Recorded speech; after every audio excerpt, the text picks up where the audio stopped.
Why Cole tries to kill Dwight. Bigfoot, Tyson, Vince, and a few of Ray's goons are seated around Dwight and Ray at their meeting at the conclusion of Tulsa King Season 3, Episode 6. Ray eventually brings up the subject of Dwight's reopened booze manufacturing company in Tulsa after circling the subject for a while, and he declares that he wants a piece of the action. Dwight asks Ray directly whether he will stop bothering him after he receives a portion of the earnings because there is no need for him to welcome him into this endeavor. Ray responds that he will. Dwight deduces from his succinct reply that Ray doesn't care about the alcohol, he views it as a lucrative venture. And he wants to stick his nose into it simply for that reason. Ray claims that he doesn't care about other people's opinions, so Dwight proves that Ray is bothering him by bringing up his business partners. Additionally, Dwight goes on the offensive and kind of ruins the discourse when Ray states that he wants 80% of the earnings. I simply want to talk about the 80% component before we go into it. Is Quiet Ray a joke? Since Ray didn't seem to be in his element, I felt that Tyson made a poor decision when he stated that. Which was why when Dwight told Tyson that he shouldn't judge a gangster by their looks because their actual strength is in their mind, I sort of sided with Dwight.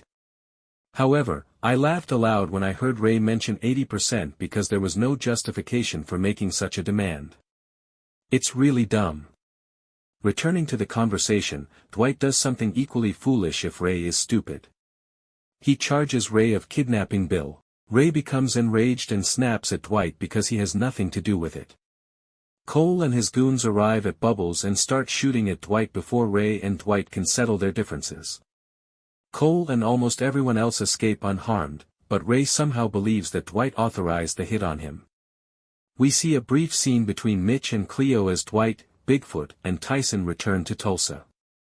They appear to be planning to put this whole situation behind them and continue traveling wherever their path leads. Yes, that makes logic. After all, why should they invest their youth in a venture that could land them in jail? When Goody learns of Armand's passing, it appears that he passed away through suicide. First of all, there isn't enough information about Armand to even make educated guesses. Secondly, this seems like a cheap way to wrap up Armand's storyline because it's possible that Max Casella, the actor who plays the character, didn't want to return for the third season. In addition to all of this, Dwight tries to get back in touch with Ray, but he doesn't answer his phone and instead gives the camera a sinister smile, as though he has Dwight under control. Has he, though? Dwight was the one hiding beneath the table with Ray. Is Ray really that stupid to believe that Dwight was behind the assassination attempt? Dwight plans to sell booze illegally. Dwight tells Joanne the truth about his relationship with Musso in Tulsa King Season 3, Episode 6. When Joanne inevitably asks him why he is caving into the feds, Dwight responds that he and his team are at a point where they stand to lose a great deal. Furthermore, the dread of failing or experiencing a setback becomes more intimidating as you achieve achievement.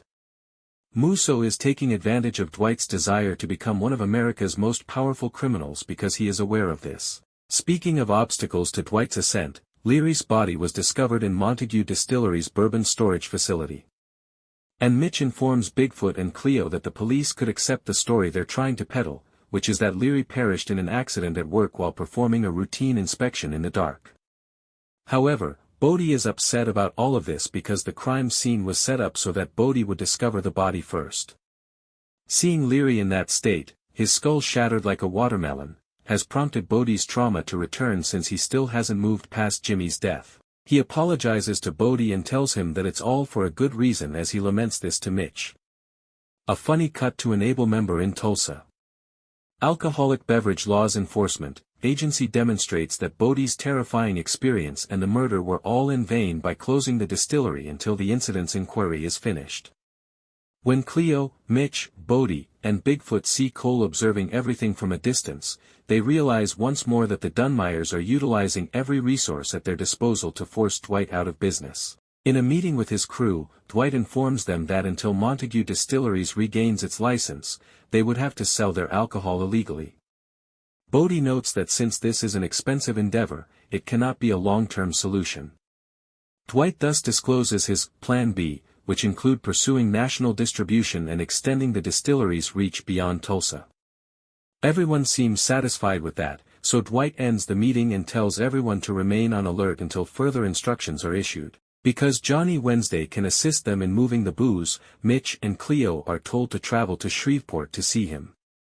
Goody enters the room to inform Dwight that Bill has vanished as Mitch and Cleo leave. Goody wants to make sure that Dwight hasn't done anything serious, like killing Bill, as Dwight is the last person to see Bill in person. Considering that Dwight is actually unrelated to Bill's disappearance, he claims that their conversation ended there. Then he starts speculating about who could be at fault. Since Quiet Ray had called Bill to turn him against Dwight, something that Bill refused to do, Dwight believes Ray may be responsible for his abduction, even if he believes the Dunmeyers aren't behind this because they don't really have a reason to kidnap Bill. He believes that now.